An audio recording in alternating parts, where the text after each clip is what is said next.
the wording of the current rules would make whatever someone is talking about illegal. But we put in an amendment to future proof for 2026, and we were asked to put it in for 24 and 25. Why? When the engineer is coming out and saying, well, the only reason why I'm talking about this on Twitter is because I want to make sure that the likes of McLaren get their due credit, the credit that they deserve for converging. Well, like, what are you talking about? That characterization of George Russell and Nico Rosberg being drivers that are much more technical and look at the data and are able to analyze that. I really didn't like that, because that takes a massive part of Lewis's game away from him and denies it.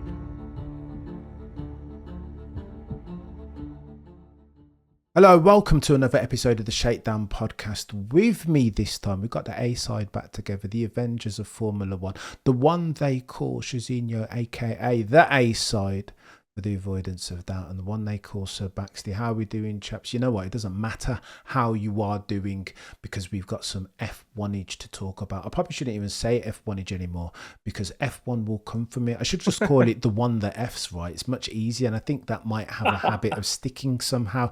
Let's talk about this Lewis Hamilton stuff, yeah, because I posted a video earlier arguing the respective sides, trying to do my balance thing. A former Mercedes engineer has come out this morning and had some things to say about Sir Lewis Carl Davidson Hamilton, hasn't he?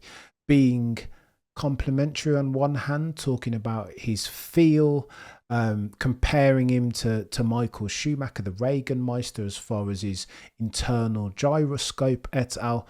But then on the other hand, saying that when Lewis doesn't have chance of winning a race, that somehow he loses something. I think his term verbatim was he lets himself go a little bit. To that, Sir Baxley, you say what, sir?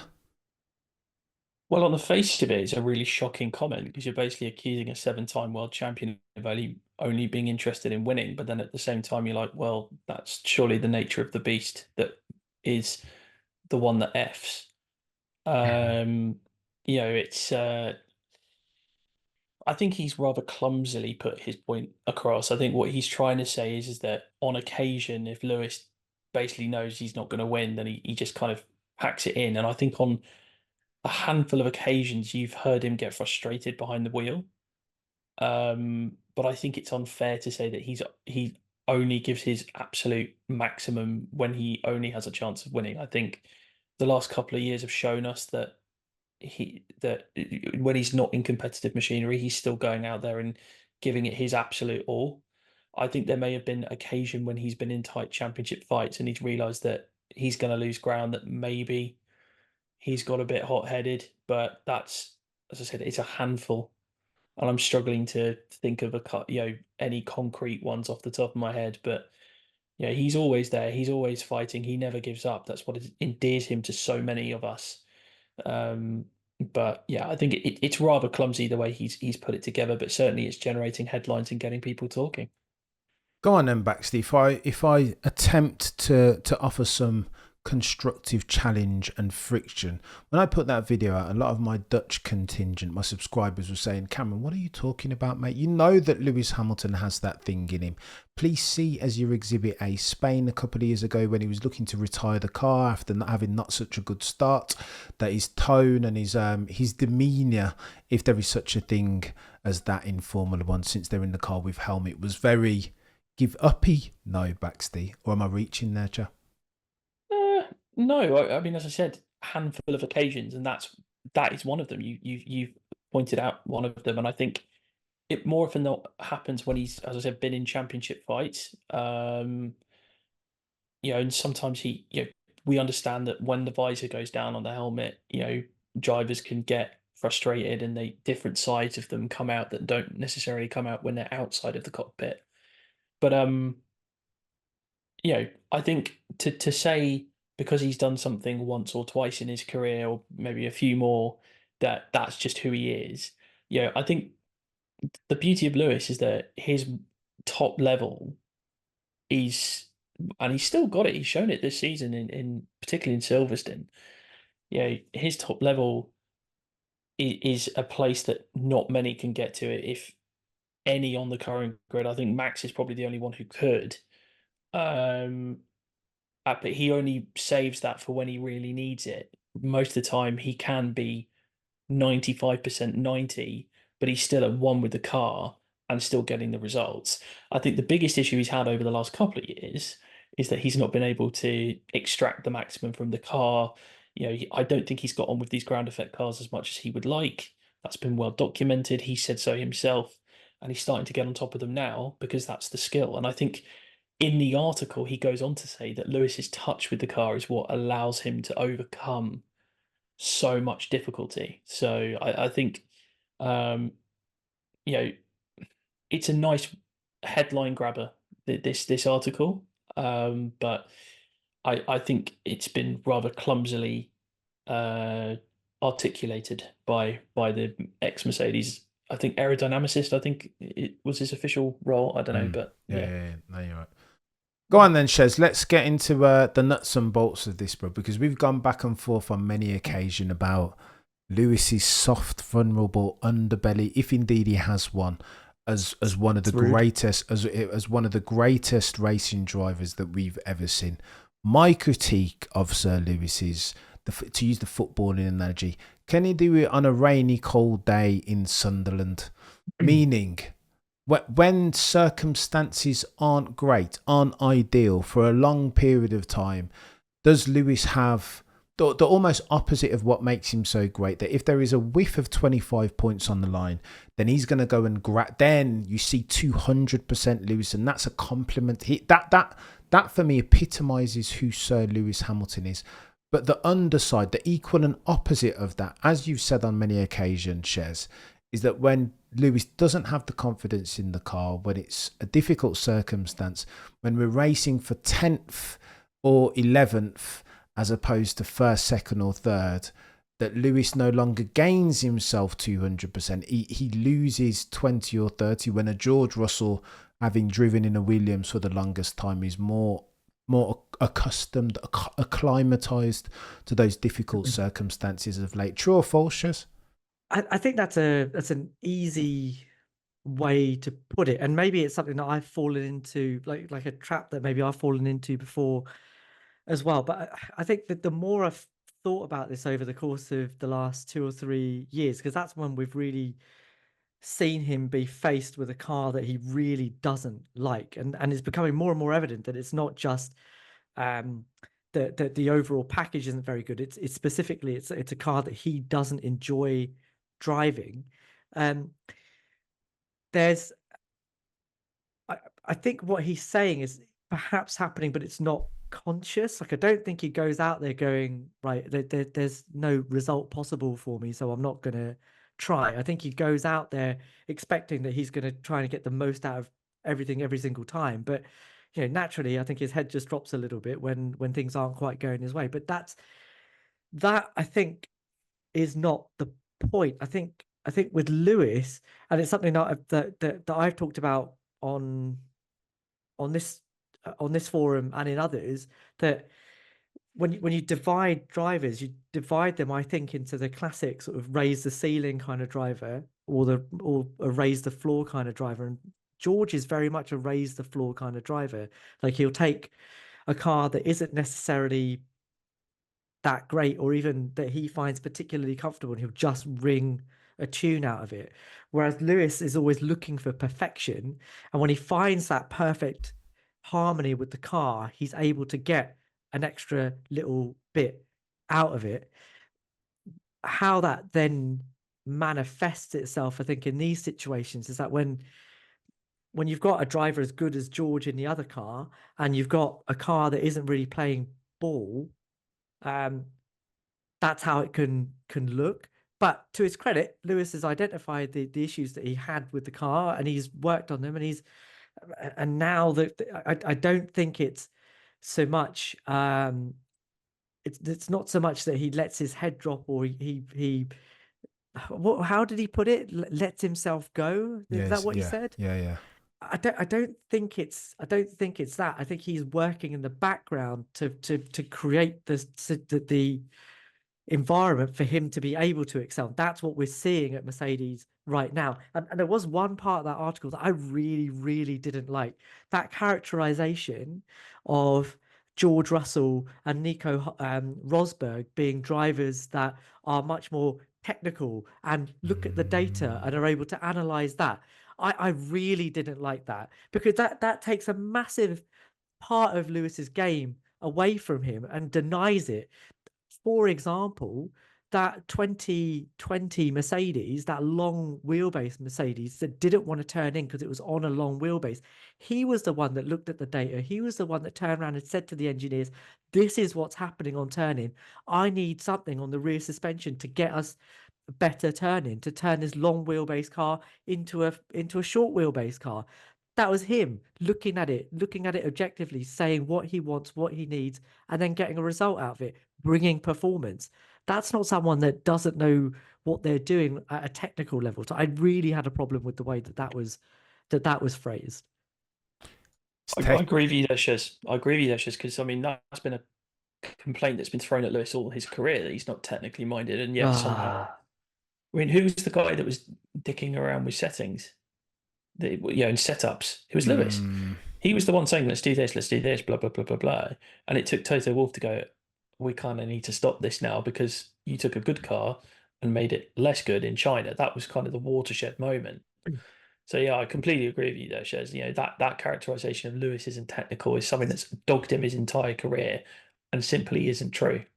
And the other, Cameron, I'm really sorry about just very, very quickly. The other characterization here that I guess it's important to look at is just Lewis's outlook and like the way he goes about his racing. Like I've often compared him sort of in general terms to Alain Prost, right? And you kind of look at Prost, who kind of his mantra was to do the least he had to do to get the best result that he could, right? And I feel like Lewis has got into that mentality as well over time, not so much when he first came into Formula One in 07 and 08, but over the course of his career, he's become much more like, okay, I'm going to save the big performances for the times that I absolutely need them. So in Silverstone, there was no question that anybody was going to get past him. Again, 2021 Mexico, there was no chance that Perez was going to get past him to take the podium that year, right? And that's when he saves those big performances. But you contrast that with somebody like Max, who's much more Senna or Schumacher, where it's every session, every second, every time he gets behind the wheel or hits the pedal, it's I have to be number one every single time and bring the most out of this car. And it's a much more high energy approach. And I think those are the contrasts that you get, and maybe why you'll hear people say stuff like this about Lewis. It's techie. It is techie, and I don't know how polemic I want to get. You know, it is. I'll say this very quickly. I think, if we're talking about, listen, I don't want to come in here and start talking about the ills of the world and prejudice and racism, but sometimes the language of some of those isms can be chameleon, right? They can take a different form, and I think some people of colour will look at comments like that and say that you're diminishing the achievements of Lewis Hamilton, that you're trying to confine him into this box that his talents shouldn't exist within, that that you're boiling him down into just the physical and trying to diminish his cerebral, and I would agree with that. However, this is what I'd say, and this is me trying to be balanced in this. This chap isn't the first chap to compare unfavourably Lewis's like mechanical engineering mind as versus, let's say, a Rosberg or I don't know, a Button or whoever. And whilst it looks unfair on paper, I'm not sure that there's not something to it. Again, it should be expressed in very different terms. It isn't me diminishing Lewis Hamilton as a driver by any stretch of the imagination. That would be outrageous and egregious, and that's not what we do here on the Shakedown podcast. Lewis is an absolutely incredible driver. He couldn't win 7 championships if he weren't. However, if you're talking about, if we're playing like the create a player on a game where you've only got like 100 credits to attribute to spread across various different attributes. The attribute that Lewis has least of is kind of that mechanical. This isn't to say that he can't advise. He doesn't know. His internal gyroscope won't tell him that the car's unstable at the rear and they need to fix for that, and then there's a lap time, and of course he can nail that. The dude even said that in the article, right? That he's got that feel that Schumacher has, and that enables him to feed back and do magical things in the race. But as far as being able to say, I don't know, I'm trying to think of a Rosberg piece of feedback, like getting into the minutiae. I think it's an open and honest conversation, and we're all grown-ups here to say that I don't think that's Lewis's strong point necessarily, or at least, to put it more precisely, that he's not as strong on that front as he is a peddler when he gets in an F1 car. I think it would be a disservice to Lewis Hamilton, the peddler, to say that they're on equal footing, because he's just that good of a driver, right? One of the best that we've ever seen. Sorry, go on back, Steve. My bad. Well, I was just going to say, I find it ironic that you got somebody from the Mercedes mechanical team criticising, well, not criticising, but sort of alluding to the fact that Lewis may not be as good in the technical side, when that team spent 2 years not listening to his feedback about cockpit positioning and other areas that he was concerned about. Don't disagree. Shez, chime in on that quickly.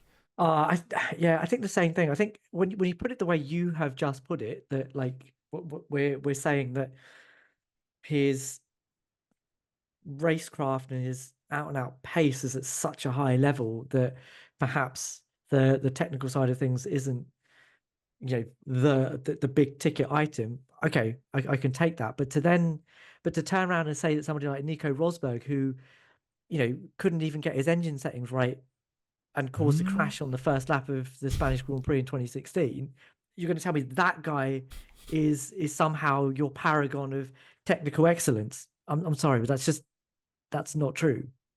I don't. It's techie, and again, Lewis Hamilton fans around the world will say that. Well, hang on, wasn't just a couple of race weekends ago George Russell, again the guy that you're putting forth as the paragon of technical and mechanical excellence, wasn't George looking at Lewis's telemetry and borrowing from his setup as an isolated instance? But people will put that forth as the exhibit A to say, well, Lewis has got to be doing something. And how about the times when he stayed late with the engineers, 1 a.m. settings, all the race notes that he takes? What are you talking about? How could a guy that lacks for technical nous and competence, that those aren't the behaviours, fit for the person that ex-Mercedes Engineer Brandle is describing? Techia. You mentioned your... No, go on, just go on. It's just a quick one. So one of the quotes that Lewis put out, maybe this is a tangent, but I think there's a connection. When the Ferrari announcement happened earlier this year, there was a question about whether he would go and drive for the Ferrari Le Mans team, right? Like, would he race in Le Mans for Ferrari? And he turned around and said, "Look, that's not. I don't want to do that, because it's always a step down from Formula One." And I kind of feel like Lewis has become, like, unlike somebody like Fernando who wants to be good at everything, Lewis has become a very specialist Formula One driver.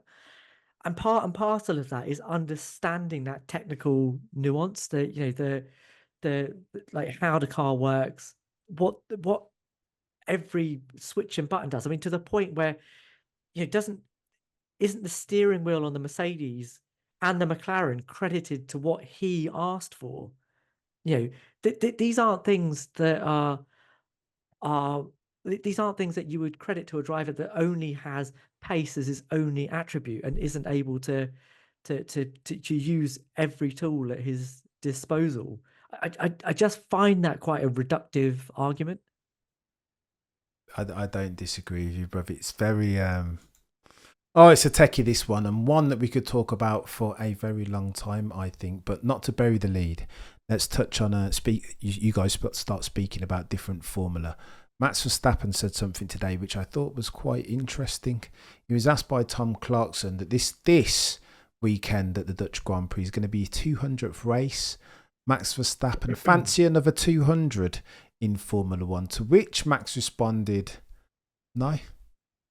Straightforward answer, mate. Didn't even say, he just no and full stopped it. Easy, I think were his words verbatim. Baxty, what do you make of this, bruv? Is this a proper news story? Because 200 races is a lot, right? That's something like 8.25 seasons or something. Is this a news story generally, or genuinely even, or are the F1 media making too much about Max's apparent retirement deadline? I think they're making a bit too much out of it. He's always going to generate more headlines simply because he's got the number one on his car. He's the world champion, so what he says carries more weight.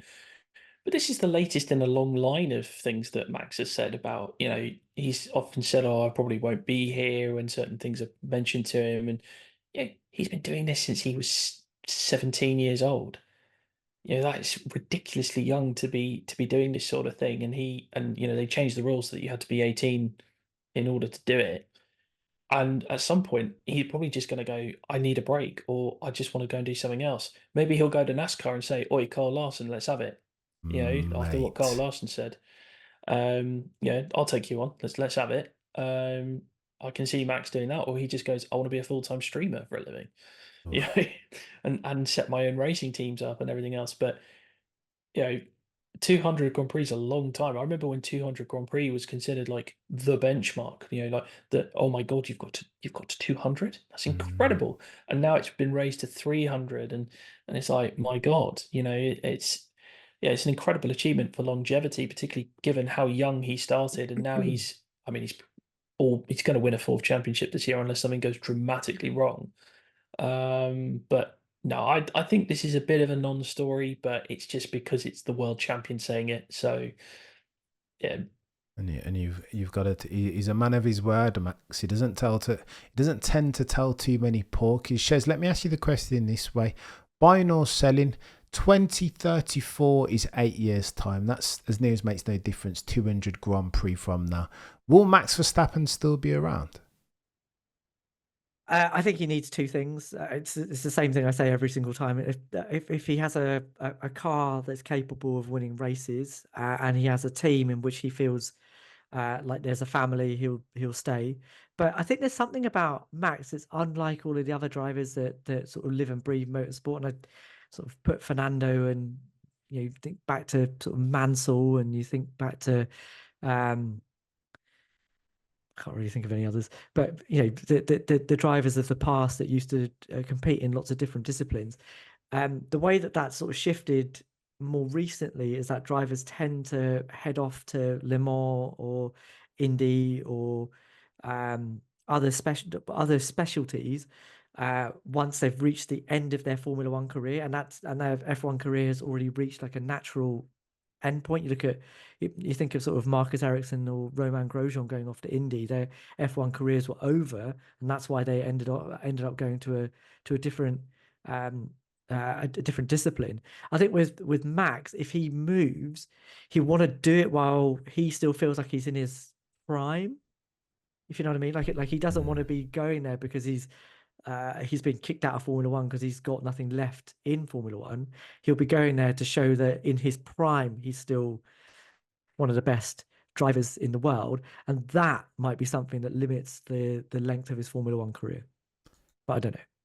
This is crazy, bro. Honestly, when Max not figuring out the tenure, and that we're talking about 8 years, and it's perfectly reasonable for Max to just, 2034, like 34 years old. I've been in bloody F1 20 years, as near as makes their difference. Just let me just sack it off. It's perfect. It's a perfectly reasonable thing for him to say. I mean, if he'd said 100 races, then that would be more headline worthy, right? But here's my takeaway from this chap. I think we need to start appreciating both. Lewis will be gone sooner, right? But the fact that we've got Lewis and Max Verstappen in the one that F's meant to be the premier motorsport formula in the world at the same bloody time, like, chaps, this is like Messi and Ronaldo going back and forth at the same time, because we only need to look back to Silverstone this year, and I think we still see that it's Lewis and it's Max in this S tier, God tier level, and then it is the rest, and they don't even, there's the convergence isn't a thing between those two tiers, and I just think we've got to appreciate both of them whilst they're here. Like the sporting endeavour, the Austrian bloody Grand Prix qualifying, like, because my guys keep saying, why are you glazing Max Verstappen? Because I've got to rate sporting excellence when I see it and smell it and fit, like it looks and feels different when Max takes such a crazy minimum speed through a turn 6 at Austria. I'm just like, hang on, how has he managed to keep those four wheels on the straight and narrow and not done a Checo Perez and yeeted it at that pace? So I don't know. I don't want to get too sad and too nostalgic in this, but listen, these guys are only here. The best ones, some of the greatest pedalers that we've ever, or two of the greatest pedalers that we've ever seen, will only be in F1 a short while longer together, and I think it's time that we put some respect on both of their names and appreciate them for what they're able to do. Rarefied air, is it not? Speaking of which, there has been chat from many a person, not least friend of the channel, Mr. Peter D. Windsor, about a fiddle break or something that has the same effect on a Red Bull car potentially. The point of the fiddle break, if indeed it is a thing, and again this is speculation and conjecture, I must offer that as a caveat, if indeed there is a fiddle break on any one of the cars, there's speculation as well that McLaren potentially could have had it, Mercedes could have potentially have it, because we keep seeing these peaks and troughs, very sudden peaks and troughs in their performance. So if indeed there is a fiddle break on a car, the reason why you have it is to mitigate for understeer, right? Almost induce oversteer, because these ground effect cars have that, particularly around low minimum speed, hairpin-esque, rascast type turns, that they have this characteristic where they just understeer, right? The quicker that you drive a ground effect car, the more downforce you have access to. So around these slower turns, you need something to help you, right? Like a fiddle break would be perfect. So the rumour is, per Peter D. Windsor and Racing 365, I think, F1 Oversteer 2, is that Red Bull, as at around China and Lobato of Spanish F1 Darzone, that around the time of the Chinese Grand Prix, the FIA had a conversation, somebody on the grid spotted this fiddle break, inertia valve, whatever you want to call it, this oversteer inducing tool, that around the time of the Chinese Grand Prix, somebody spotted it, the FIA had a word and told Red Bull to take it off. And that's the principal driver, rumour, F1 word on the curb, speculation, if it's to be believed, that's the principal driver in the drop-off, the material downside in Red Bull's performance between now and the Chinese Grand Prix. That's a lot to unpack, Baxter. Let me throw to you. To that, sir, you respond, how? Tough, isn't it? It's tough. Obviously, the FIA have come out and said that it's not aimed at a particular team, and you kind of have to take that at face value for the time being. I know that I copped it because of you know, people saying, "Oh, it's the FIA, bro." You know, look at Ferrari and the engines in 2019. It's like, yeah, but Ferrari had an investigation going on, and I think people have become so cynical that with the FIA that they can say anything. And people are just like, well, I don't believe you. It's like they could literally say the earth, the sun is hot, and they'd be like, no, it's not. That Yeah, it's you describe me, sir, exactly. But no, I'm not even joking. yeah, but I mean, fiddle breaks, look, variations of them have existed before. I mean, McLaren certainly have a history of it. So with the extra pedal, as photographed by Matt Bishop's team. But it's I don't know. If Red Bull did have it, it wasn't the sole reason for their dominance. Let's be honest here. That car was just very well put together, and we know that it was based upon suspension rather than having a little bit of a fiddle break. It was an excellent machine, better than any other that have been put on the car. And I think to try and level this solely at Red Bull, I think actually is a disservice to the work done by McLaren and Mercedes in particular to catch up to Red Bull. they were dominant at the start of the season, and then what did McLaren do in Miami? They put 10 upgrades on Lando Norris's car, and what does he do? He goes and wins the race. And realistically, since then, they've probably been the fastest car, I would say, just there or thereabouts. Um, but I think, and Mercedes have brought upgrades to the car constantly. They're working, and that's why they've caught up and won 3 races this season. And McLaren have won 2, and I think just to say, oh well, Red Bull only dominated because of this one element, actually, might be true. There's no evidence of it being true, but it also is a disservice to the incredible hard work that's been going on for well over a year to bridge that gap. And as always with Formula One, you'll have the Red Bull haters and the Red Bull, I'm going to smash Red Bull at all times, going, oh yeah, it's this. It's clearly this. They cheated, as always. Same old Red Bull. On the other side, you've got the no, it can't be that. It's ridiculous. Blah blah blah. You've got the mechanics saying it's all crap, and as Mate. always, it's in the middle. It's in the middle. It's probably something in the middle. If they did have a fiddle break, it probably helped, but it wasn't the basis. Oh, Baxty, this is techie now. Look, I tell you what, here's me. Like, I do, listen, I've got a part-time tinfoil hat somewhere in the back, and I will reach for it from time to time. Look, when people are so fervent in their denial, I just think it automatically raises suspicion. This isn't me saying that Red Bull definitely had something on their car, because I'm not close enough to the circumstance to convict them beyond reasonable doubt. However, when the engineer is coming out and saying, well, the only reason why I'm talking about this on Twitter is because I want to make sure that the likes of McLaren get their due credit, the credit that they deserve for converging. Well, like, what are you talking about? But it doesn't even sound... Does that genuinely sound like a Red Bull employee? That doesn't even sound like but that just sounds... I distrust that massively. Like, I'm like, what are you talking about? And there's been other people, and again, I won't mention any names, other Red Bull fans who have come out and defended with such rigour as if their life depended on it. I'm like, well, it's not that big a deal, really, is it? If you didn't do it, then, like, you didn't do it.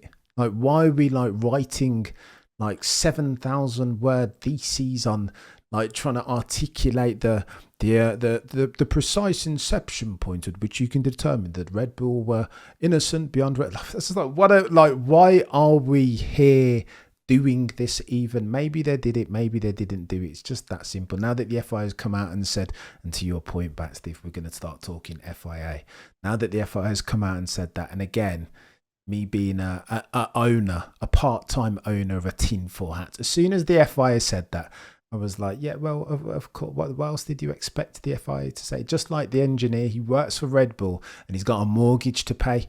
Unless he wants to get himself a P45, if he's going to come out on Twitter and say anything, it's going to be to deny all knowledge and say that Peter D. Windsor is talking bull feathers. That's always what he's going to say. He and the FIA are singing from the same hymn sheet. There's no way that both of them are going to come out and sabotage. Even if there were, and again, this is hypothetical, of course, but even if there were a fiddle break on Red Bull, McLaren, Mercedes, whatever, if they've done something in the background, there is no way ever that the FIA and the bloody Red Bull employee and the affiliate of Red Bulls on Twitter, there's no way they're going to come out and go, yeah, mea culpa, we did actually have a fiddle break. It's nonsense. So just reading all that stuff, and that makes me think, this makes me be like, yeah, well, what are we doing here, Shez? Do you know what I mean? I don't really know why that comment needed to go out, like under Peter D. Windsor's tweet. What the ball feathers? You know what? Let's address that quick. Shez, yeah. Before you go, I need to address this quickly, yeah. Because I've been around Peter D. Windsor a lot, and nobody bats 1,000 in this industry as media. You will get, like, you know what I mean? Sometimes you'll put one out there and it will materialise, and sometimes you'll get one wrong. Nobody bats 1,000. However, if you're around friend of the channel Peter D. Windsor long enough, you'll realise very quickly that this dude has long put in his 10,000 hours worth of deliberate practice around things that are related to F1. When you're talking to this dude, and this isn't just Windsor, right? When you're around a genuine expertise, these guys and girls will just have there's a knack an uncanny capability of figuring things out. I could tell you a gazillion anecdotes where these people will just like they're not, because they've seen it and been around it so often. There is like almost like an inbuilt sixth sense. You would have seen it in the clinical environment, right, Chase? There's almost like an inbuilt sixth sense, and Windsor hits upon these things a lot of the time, and it doesn't even, like, I'll go out and do the research, and Windsor will just throw out, or another expert, not just talking about Peter here, another expert will just throw something out there, and it will be a bloody hit. Even though they don't know, they've just worked it out. So when that dude says ball feathers, yeah, of course you're going to say ball feathers, chap, because you work for the company and you have a mortgage to pay properly, and you definitely don't want to get yourself a peeve. Indeed, there is such a thing as agency and monetary incentive. So I wouldn't expect him to say any different. Apologies, Shaz. No, it's okay. I just didn't understand why he had to reply to the tweet in the first place. Just keep your mouth shut and don't say anything. Like, I understand why some of the other accounts that decided to commented on it, because that's fine. This is their forum. That's what they're going to do. But didn't understand why that one needed to. And look, I am definitely not someone that even owns a tinfoil hat, but I have now started to construct one because, mate, there's a rat and I'm starting to smell it.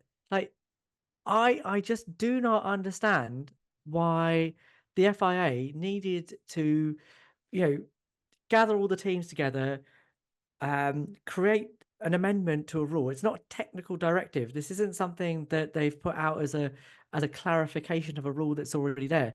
They've come out and said, and this is what the Autosport article said, that the FIA have told Autosport, is that the wording of the current rules would make whatever someone is talking about illegal. But we put in an amendment to future proof for 2026, and we were asked to put it in for 24 and 25. Why? You're gonna change the rules anyway in 2026 and rewrite the whole thing anyway. A bunch of people have tried to explain to me why that would happen, but if your rule is already watertight and no one has broken it, why are you changing it with a year to go? I do not understand that. Why even make it a deal? I don't get it. If someone can explain that to me, then I'll bend the knee. Because this is the FIA, and transparency isn't now, nor has it ever been, a word that's in their vocabulary even easily accessible. The irony says easily accessible. Apparently the FIA have put something in my drink to spike it, but again, that wouldn't be outside of the realms of possibility. I should expect it from them if past this prologue. And again, I just don't.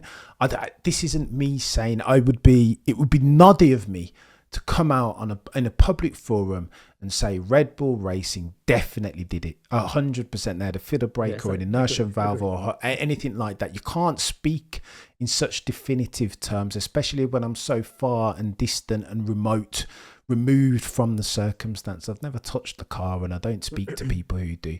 But when the FIA come out and say something like that, there are gaps in it from a process standpoint, Shez, as you've alluded to. There are questions that need asking. Would I be surprised, chaps, if at some point in the next 24, 36 months, would I be surprised if, as per last year, when you're looking bloody the FIA's P&L, there's a cheeky settlement anywhere between 18 and 20 million pounds as far as a credit in their P&L for a settlement of something undisclosed? Would I be surprised to see a similar line in their P&L next year? Something about which we will never hear? Like, absolutely not, because this, of course, is the one that Fs and the FIA, the regulatory body, and transparency is something that they just don't really do well, Baxter. Yeah, no, I think the biggest sin, other than the unhappy event in December 2021, I think one of the biggest sins they had was the NDA agreement on the Ferrari engine. You got all the teams going, so what did they do? Oh, well, we can't tell you. Yeah. Wait, what do you mean? This so is if we the then point, go, Baxter. if we then go do it, you then have to tell us. So if we think we know what they've done, we then put it in our engine. Then you go, well, you can't do that. But why don't you just tell us? So and it's a matter of public interest. what I suspect is this is what I think has happened, and this is just my theory on it, and I'm probably being a bit naive here. I'm not as long in the F1 tooth as you guys are. Um, but I will say I suspect that obviously the FIA oversee things all the time. Teams are in discussion with the FIA all the time. And maybe a team has said, look, we've thought about this. What do you think? Like, let's say it's Red Bull, and they said, look, we've got this idea. Is it within the rules? And then they could go, well, no, because I saw one thing was saying, oh, well, DAS was legal for a whole season. It's like, yes, because the FIA knew about DAS from the very beginning. Mercedes went, hey, we've got this idea. What do you think? And they're like, yeah, that's fine. Yeah, that's not an issue. And then when other teams protested about it in testing, they're like, okay, fine, we'll ban it from 2021 onwards. But they were there from day one when Mercedes went, oh yeah, we've got this system for DAS. And whereas because that was never against the rules, whereas this system has always been against the rules. And the team's gone, well, we think because of this and spirit of the rules and all of that nonsense that's getting thrown around when this comes in. And they go, well, maybe if we did this, that would be in the grey area. What did Ross Brawn say? You read the rules the first time, then you read them again to look for the rules between the rules, or something like that in the Brawn documentary. And maybe that's what a team has said to them, and they've just gone, no, we're going to stamp that out now because we can't have that going on. That's what I suspect has happened. That's just my view. I have no sources. That's just my brain. What's your source, Backsteve? Vibes. Vibes. Vibes, the ultimate source. To quote Ross Brawn, Baxter, I think it was something to the effect of, you read the rules not to see what they do say, but to understand and exploit what they do not say. Yeah, that's it. Yeah. And I think we'd be doing the Bulls that are read a disservice to think for a second that if they saw a loophole similar to what Ross Brawn did in 2009 with the double diffuser, that they wouldn't hesitate for a second to pull the trigger on that. They would put that on in an instant, because in Formula One, it is always better to ask for forgiveness than permission. FIA do not need another scandal, and that was again hypotheticals, always conjecture and speculation, but the FIA are never going to leak that to the public. They do not need another scandal. Their reputation is already in the soil, and it just, I don't know, it stands to reason that they were always going to drop something like that. United colours of Benetton, and we race as one, we are all, you know what I mean? It was always within their interest, looking to grow a sport here, not burn one down. But too techie. But I digress, chaps. You guys have been legends. It feels very familiar, this, with the A team back together, diatribing, going back and forth on all things. The one that F's too techie. In fact, very quickly, chaps, how dare I forget about the Dutch Grand Prix? Give me a cheeky prediction, bearing in mind apparently the weather conditions are going to be tricky, Shez. Max. Oh gosh, that's very boring. Baxty. I think if there's a weekend where he's vulnerable, it's this one. When I say this, I mean a timing of a Dutch Grand Prix, because I mean he's gonna gain maybe a half a second just because of home advantage. What Mansell always said, it was a second, depending on who you are. I don't know. I've got a sneaky feeling about McLaren this weekend. I think maybe Norris has had a chance to reset himself over the summer break and just can come back fighting. I'm gonna take a punt on Lando. Mate, I think there are two rules on the Cameron F1 channel now. There has always been one, never to ever bet against Maximilian Verstappen as of 2024.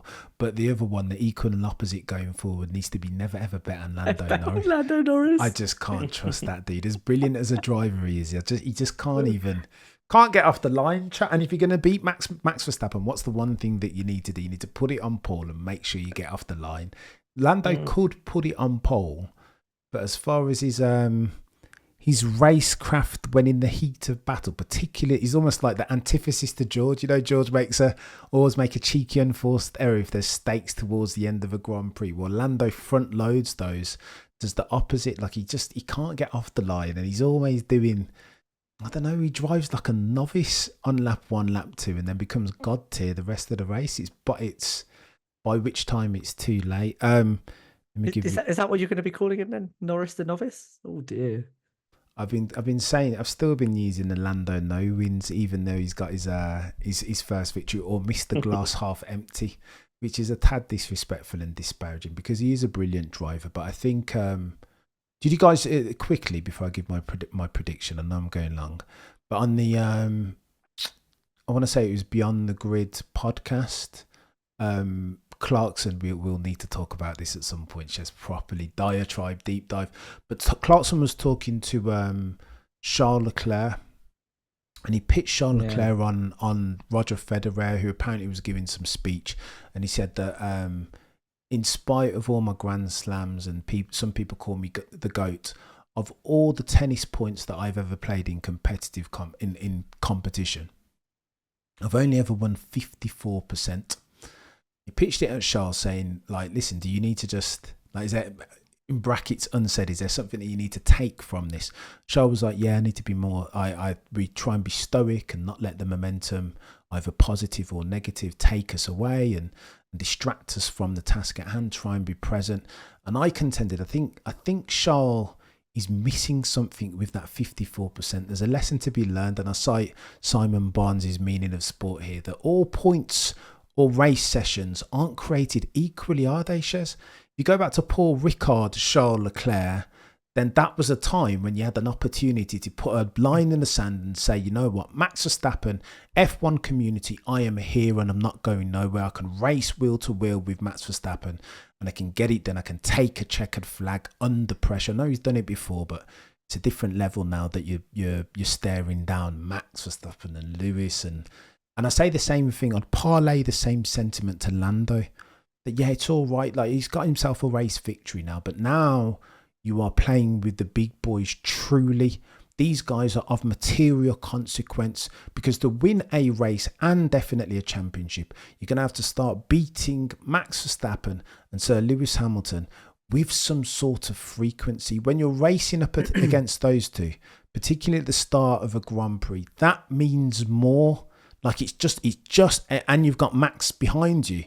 If you don't get off the line, you are gonzo because you're not going to overtake him. It's just too hard, right? Like Austria, case in point, or Hungary even, like it's just difficult. So if Lando harbours aspirations of traversing the line of least resistance with a view to win himself some races and championships, then he's got a fix for those. I don't want to hear him still talking all this negativity and I've got these errors. Fix for them in real time, surely. But chaos. I digress, chaps. I've run long. I apologise. Listen, it's been a fantastic podcast. Again, if you are listening on a podcasting platform, 5 stars and follow. If you're watching on the YouTubes, as always, like, comment and subscribe, por favor.